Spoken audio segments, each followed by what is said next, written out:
എരിക്കിൻ്റെ പച്ചില കൊണ്ട് നമ്മൾ കൂടുതൽ ടിപ്സുകൾ കണ്ടിട്ടുണ്ടല്ലോ. ഇതിനു മുമ്പുള്ള 2-3 വീഡിയോ ഞാൻ എരിക്കിൻ്റെ പല രീതിയിൽ ഉപയോഗിക്കുന്നു. ഉപ്പുറ്റി വേദന, മുട്ടുവേദന, പല വേദനകൾക്കും നമ്മൾ എരിക്ക് എങ്ങനെ ഉപയോഗിക്കുന്നു എന്ന് കാണിച്ചു തന്നിട്ടുണ്ട്. പക്ഷേ ഇതുവരെ ആരും പറഞ്ഞു തരാത്തയും ചെയ്തു നോക്കാത്തയും കിടിലൻ ടിപ്പാണ് കേട്ടോ ഇത്. പഴുത്ത എരിക്കിൻ്റെ ഇല നിലത്ത് മണ്ണിൽ വീണതല്ല, മരത്തിൽ നിന്ന് പറിച്ചെടുക്കണം കേട്ടോ. നിലത്ത് വീണത് ഒരിക്കലും എടുക്കാനായിട്ട് പാടില്ല. അത് ഏതൊരു ഇലയാണെങ്കിലും അങ്ങനെ എടുക്കാൻ പാടില്ല. സിമ്പിൾ ടിപ്സ് ഈസി ലൈഫിലേക്ക് എല്ലാ കൂട്ടുകാർക്കും സ്വാഗതം. നല്ലൊരു ദിവസം നേർന്നുകൊണ്ട് നമുക്ക് നമ്മുടെ വീഡിയോയിലേക്ക് പോകാം. നമുക്ക് ഏറ്റവും ഇഷ്ടപ്പെട്ട ഒരു സാധനമാണ്. ഒരു നേരമെങ്കിലും നമുക്ക് ചോറ് കഴിക്കാൻ, എത്ര ഡയറ്റ് എടുത്താലും നമുക്ക് ഒരു പിടി ചോറ് കഴിച്ചാൽ ഒരു സമാധാനം ഉണ്ടാവുള്ളൂ അല്ലേ. നമുക്കൊരു തൃപ്തി ഉണ്ടാവുള്ളൂ. മലയാളീസിൻ്റെ ഏറ്റവും വലിയ പ്രത്യേകതയാണ്. വലിയ വലിയ ഫിലിം സ്റ്റാർസ് വരെയും പറയണത് ഞാൻ കേട്ടിട്ടുണ്ട്. ഒരു ചോറ് കട്ട് ചെയ്യാൻ പറയുമ്പോഴാണ് അവർക്ക് ഡയറ്റിൽ ചോറ് കട്ട് ചെയ്യാൻ പറയുമ്പോഴാണ് വളരെ ബുദ്ധിമുട്ടുന്നത് കേട്ടോ. അപ്പോൾ അതിനൊക്കെ ഒരു പരിഹാരമായിട്ടുള്ളൊരു വീഡിയോ ആണ് ഇത്. നമ്മൾ എത്ര ചോറ് കഴിച്ചാലും നമുക്ക് ഹെൽത്ത് ഇഷ്യൂസ് കുറയ്ക്കാൻ പറ്റുന്ന കുറച്ച് ടിപ്സുകളാണ് കേട്ടോ. അപ്പോൾ ഇഷ്ടപ്പെടുകയാണെങ്കിൽ നിങ്ങൾ ലൈക്ക് ഇടാനും കമൻറ്റ് ചെയ്യാനും ഷെയർ ചെയ്യാനും ഒന്നും മറക്കരുത്. നിങ്ങളുടെ സപ്പോർട്ടാണ് എന്നെ ഇവിടെ വരെ എത്തിച്ചത്. മുന്നോട്ടും ആ ഒരു സപ്പോർട്ട് ഞാൻ പ്രതീക്ഷിക്കുന്നു കേട്ടോ.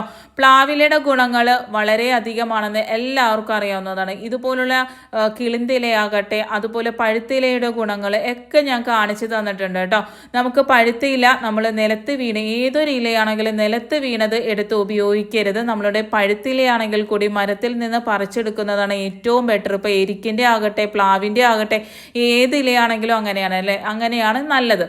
അപ്പോൾ നമ്മൾ ഏത് ഭക്ഷണം കഴിച്ചാലും പുളിച്ചു കെട്ടുക, ദഹന പ്രശ്നങ്ങൾ, നമുക്ക് എരിച്ചിൽ, പൊഹിച്ചിൽ അങ്ങനെയൊക്കെ ഉണ്ടാവുമല്ലോ. ഭക്ഷണം എന്ത് കഴിച്ചാലും മസാലൻ്റെ ടേസ്റ്റ് വായിലേക്ക് വരിക, അങ്ങനെയൊക്കെയുള്ള പ്രശ്നങ്ങളുണ്ടെങ്കിൽ നിങ്ങൾ ഇതുപോലെ ഒന്ന് ചെയ്തു നോക്കട്ടെ. പഴുത്ത പ്ലാവില മരത്തിൽ നിന്ന് പറിച്ചതിന് ശേഷം അതിൻ്റെ നട്ട്, ആ ഒരു തുമ്പ് ഭാഗമില്ലേ, അത് നല്ലതുപോലെ ചവച്ച് അരച്ച് കഴിക്കുക കേട്ടോ. ഭക്ഷണത്തിന് ഒരു അരമണിക്കൂർ മുമ്പ് ഇത് നിങ്ങളൊന്ന് കഴിക്കുക. ദിവസത്തിൽ ഒരു പ്രാവശ്യം ചെയ്താൽ മതി. വളരെ നല്ലൊരു റിസൾട്ടാണ്. പണ്ട് കാലങ്ങളിൽ ആളുകൾ പ്ലാവില എടുത്ത് അതിൻ്റെ തണ്ട് കഴിക്കുന്നത് ഞാൻ കണ്ടിട്ടുണ്ട്. പക്ഷേ ഇതൊരു ആരോഗ്യത്തിന് നല്ലതാണെന്ന് ഈ അടുത്താണ് ഞാൻ അറിഞ്ഞത് കേട്ടോ. ഞാൻ ചോദിച്ചപ്പോഴാണ് അവർ പറഞ്ഞത് ഇങ്ങനെ ദഹന പ്രശ്നങ്ങളൊക്കെ മാറാൻ വളരെ നല്ലതാണെന്ന്. അപ്പം ഞാൻ ചെയ്തു നോക്കിയപ്പോൾ നല്ലൊരു റിസൾട്ട് തോന്നി. നിങ്ങളും ചെയ്തു നോക്കാം.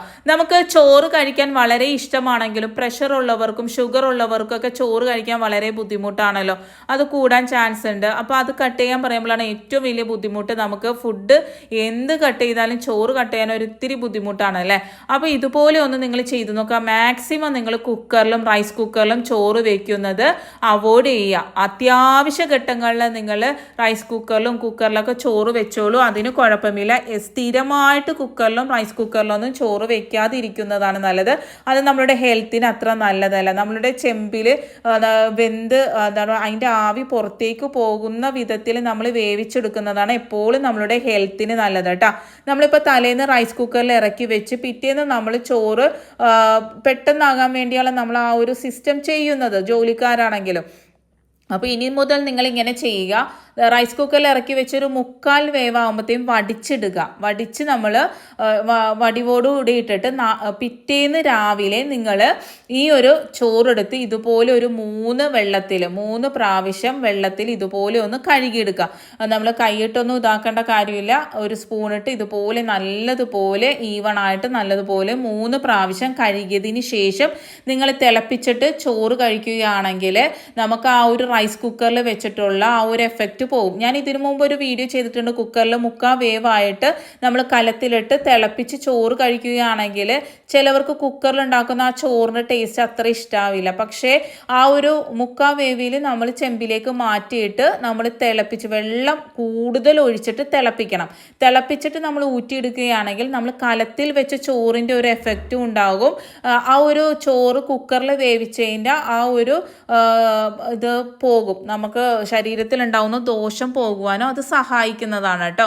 ഇത് ഞാൻ പറഞ്ഞ കാര്യങ്ങൾ മനസ്സിലായെന്ന് വിചാരിക്കുന്നു. ചെയ്ത് നോക്കിയിട്ട് റിസൾട്ട് പറയണം കേട്ടോ. ഇനി ഞാൻ കിളിന്ത് പ്ലാവില എടുത്തത് എന്തിനാണെന്ന് അറിയാമോ? ഇത് നമുക്ക് ഉണ്ടാവുന്ന ഹെൽത്ത് ഇഷ്യൂസ്, നമുക്ക് ഉണ്ടാവുന്ന പല പ്രശ്നങ്ങൾക്കും ഒരു പരിഹാരമാണ് നമ്മളുടെ പ്ലാവില. ഇതിന് മുമ്പുള്ള വീഡിയോ ഞാൻ പറഞ്ഞിട്ടുണ്ട്. നമ്മളുടെ ശരീരത്തിലുണ്ടാവുന്ന കൊഴുപ്പ് അലിയിച്ച് കളയുവാനും അതുപോലെ തന്നെ നമുക്ക് ഉണ്ടാവുന്ന ജോയിന്റ് വെയിൻ മാറ്റുവാനൊക്കെ ഈ ഒരു പ്ലാവില വളരെ നല്ലതാണ് കേട്ടോ. അപ്പോൾ നമ്മൾ വേഗം വെന്തൊരു വടിക്കുന്നതിനൊരു 2-3 മിനിറ്റ് മുമ്പ് നമ്മൾ ഈ ഒരു പ്ലാവില ഇതിലേക്ക് ഇട്ട് കൊടുക്കുക കേട്ടോ. എന്നിട്ട് ഒരു 2-3 തിള വന്നാൽ മതി. കുറേ ഒന്നും ഇട്ട് തിളപ്പിക്കേണ്ട കാര്യമില്ല. ഓൾമോസ്റ്റ് അത് വെന്ത ചോറാണല്ലോ. അതിന് ശേഷം നിങ്ങൾ ഈ ഒരു പ്ലാവില എടുത്ത് മാറ്റുക. ഒരു പ്ലാവില ഒന്ന് വാടി വരിക, ഒന്ന് ഇതായി വരിക എന്ന് പറയില്ലേ, ഒന്ന് അതിൻ്റെ കളറ് മാറി ആ പച്ച നിറം മാറി ഒരു മഞ്ഞയായിട്ട് വരും. ആ സമയത്ത് നമ്മൾ ഈ ഒരു പ്ലാവില എടുത്ത് മാറ്റാവുന്നതാണ് കേട്ടോ. പ്ലാവില അതിൽ കിടന്നതെന്ന് വെച്ച് യാതൊരു കുഴപ്പമില്ല. പണ്ട് കാലങ്ങളിൽ കഞ്ഞിയൊക്കെ പ്ലാവില സ്പൂൺ ഉണ്ടാക്കി കുടിക്കുന്നതിൻ്റെ രഹസ്യം ഇതാണ് കേട്ടോ. അതൊക്കെ ആരോഗ്യത്തിന് വളരെ നല്ലതാണ്. പണ്ട് കാലങ്ങളിൽ ചെയ്തിരുന്ന ഓരോ കാര്യങ്ങളും ഹെൽത്തിന് അത്രത്തോളം ബെനിഫിറ്റാണ്. ഒന്ന് ചെയ്ത് നോക്കിയിട്ട് അതിൻ്റെ റിസൾട്ട് പറയാം കേട്ടോ. അനാർക്കലി ഹെയർ ഓയിലിനെ കുറിച്ച് ഞാൻ ഇനി പറഞ്ഞു തരേണ്ട കാര്യമില്ലല്ലോ. മേടിച്ചവർ പിന്നെയും വാങ്ങുമ്പോൾ അത്രത്തോളം സന്തോഷമുണ്ട് കേട്ടോ. നല്ല രീതിയിൽ മുടി വളരുവാനും മുടി കൊഴിച്ചിൽ മാറുവാനും അകാരനര മാറുവാനും അതുപോലെ തന്നെ നല്ല ഉറക്കം കിട്ടുവാനും ഒക്കെ വളരെ നല്ലതാണ്. ഇതിൻ്റെ വില കേൾക്കുമ്പോൾ എല്ലാവരും എന്താ ഇത്ര വില എന്ന് ചോദിക്കരുത്. എന്താണെന്ന് വെച്ചാൽ 2 ദിവസം നമ്മൾ കണ്ടിന്യൂസ്ലി ഗ്യാസ് കത്തിച്ചാണ് നമ്മൾ ഈ ഒരു എണ്ണ കാച്ചുന്നത്. അതും കാട്ടുനെല്ലിക്ക, വലിയ നെല്ലിക്കയല്ല നമ്മൾ വാങ്ങുന്നത്, ചെറിയ നെല്ലിക്ക, വെള്ളച്ചന്ദനം, അതുപോലെ തന്നെ പച്ച മരുന്ന് കൂട്ടുകളൊക്കെ ഇതിൽ ചേർത്തിട്ടാണ് നമ്മൾ ചെയ്യുന്നത്. മേടിച്ചവർക്ക് അത്രത്തോളം റിസൾട്ട് ഉണ്ട്. മേടിച്ചവർ വീണ്ടും വാങ്ങുമ്പോൾ നമുക്ക് അത്രത്തോളം സന്തോഷമുണ്ട്. നീരിറക്കമുള്ളവർ മേടിച്ചിട്ട് പോലും യാതൊരു കുഴപ്പമില്ല, നീരിറക്കമൊന്നുമില്ല, തലവേദനയില്ല, തുമ്മലില്ല, നല്ലതുപോലെ തന്നെ ഉറക്കം കിട്ടുന്നുണ്ട്, മുടി നല്ലതുപോലെ വളരുന്നുണ്ട്, കൊഴിച്ചിൽ മാറി, താരൻ മാറി, ഇങ്ങനെയെല്ലാം പറയുമ്പോൾ നമുക്കുണ്ടാകുന്ന സന്തോഷം അത് വേറെ തന്നെയാണ്. യാതൊരു കെമിക്കലോ യാതൊരു മായങ്ങളൊന്നും ചേർക്കാതെ തന്നെ നാച്ചുറലി ഉണ്ടാക്കുന്ന ഒരു ഹെയർ ഓയിൽ തന്നെയാണ് നമ്മളുടെ അനാർക്കലി ഹെയർ ഓയിൽ. നിങ്ങൾക്ക് വിശ്വസിച്ച് ഉപയോഗിക്കാൻ പറ്റിയ കിടിലൻ ഒരു ഹെയർ ഓയിൽ തന്നെയാണ് കേട്ടോ. തീർച്ചയായിട്ടും ഒരു പ്രാവശ്യമെങ്കിലും മേടിച്ച് ഉപയോഗിച്ച് നോക്കുക. പ്രസവിച്ച കുട്ടികൾ മുതൽ 100 വയസ്സുള്ളവർക്ക് വരെയും ഒരുപോലെ തേക്കാൻ പറ്റിയ കിടിലൻ എണ്ണയാണ്. ഈ ഒരു നമ്പറിൽ കോൺടാക്ട് ചെയ്താൽ മതി കേട്ടോ.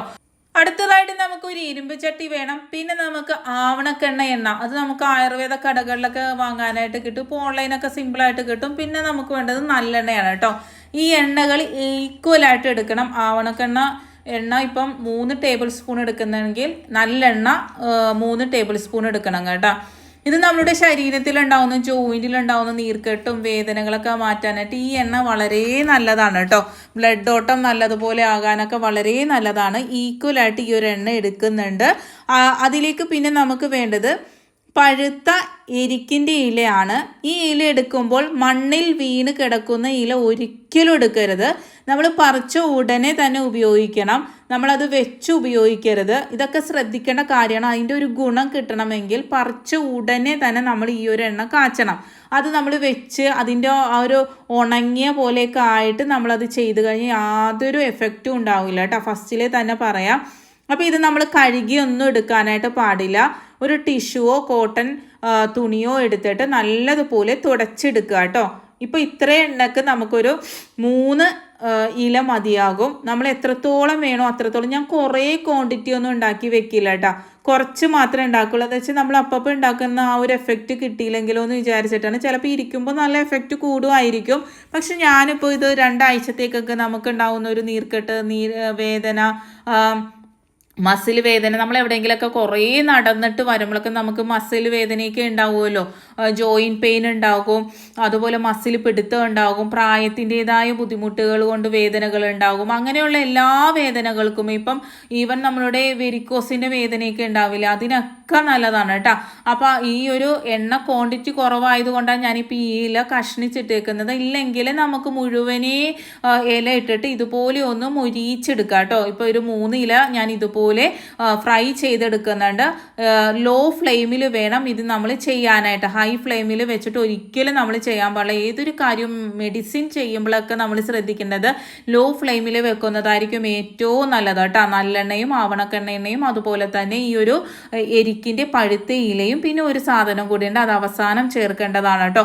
നമുക്ക് എത്ര വലിയ മസിൽ വേദന ആകട്ടെ, ഉപ്പുറ്റി വേദന ആകട്ടെ, കഴുത്ത് വേദന, നമ്മൾ കുറേ നേരം ഫോണിലും ലാപ്പിലൊക്കെ വർക്ക് ചെയ്യുന്നവർക്കാണെങ്കിൽ പുറം വേദന, കഴുത്ത് വേദനയൊക്കെ ഉണ്ടാവും അല്ലേ.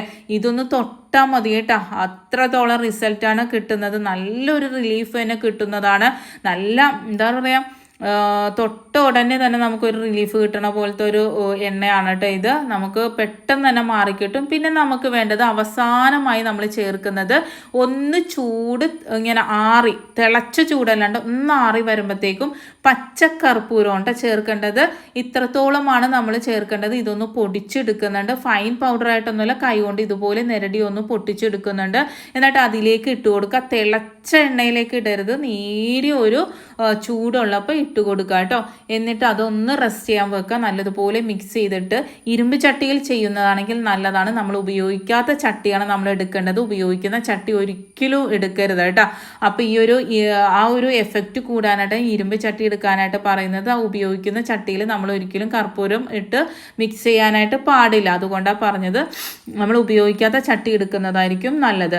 എന്നിട്ട് നമ്മളിത് വേദന എപ്പോഴൊക്കെയോ ഉണ്ടോ, എപ്പോൾ വേണമെങ്കിലും നിങ്ങൾക്ക് തേക്കാവുന്നതാണ്. ഇത് തേച്ച് ഒരു 10 മിനിറ്റ് റെസ്റ്റ് ചെയ്യാൻ വെക്കുക. നല്ലതുപോലെ കുറേ ഇട്ട് മസാജ് ചെയ്യേണ്ട കാര്യമൊന്നുമില്ല. ഇത് നല്ലതുപോലെ തേക്കുക, എന്നിട്ട് റെസ്റ്റ് ചെയ്യാൻ വെക്കുക. നേരിയ ചൂടുവെള്ളത്തിൽ കഴുകിക്കളയുക.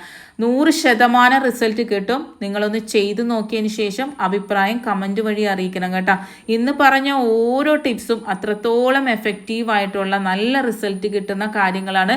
യാതൊരു സൈഡ് എഫക്റ്റും ഇല്ലാതെ തന്നെ നമ്മുടെ ശരീരത്തിൽ ഉണ്ടാവുന്ന ബുദ്ധിമുട്ടുകളും പ്രയാസങ്ങളും മാറ്റാനുള്ള നല്ല കിടിലൻ ടിപ്സുകളാണ്. എത്ര വേണമെങ്കിലും ചോറ് കഴിച്ചോളൂ, ഞാൻ പറഞ്ഞ ആ ഒരു രീതിയിൽ കേട്ടോ. കുക്കറിലും റൈസ് കുക്കറിലൊക്കെ മാക്സിമം ചോറ് വെക്കാതെ നോക്കുക. ഹെൽത്ത് ഇഷ്യൂസ് കൂടുതൽ അങ്ങനെയൊക്കെ നമുക്ക് വരുന്നത് ശ്രദ്ധിച്ചാൽ നമുക്ക് ദുഃഖിക്കേണ്ട. അസുഖം വന്നു കഴിഞ്ഞിട്ട് നമുക്ക് മാറ്റാൻ എന്ന് പറഞ്ഞാൽ അത് നടക്കുന്ന കാര്യമല്ല. അപ്പോൾ അതുകൊണ്ട് വരാതിരിക്കാനായിട്ട് ശ്രദ്ധിക്കുക. Thanks for watching. Next time നല്ലൊരു വീഡിയോയുമായി വരാം.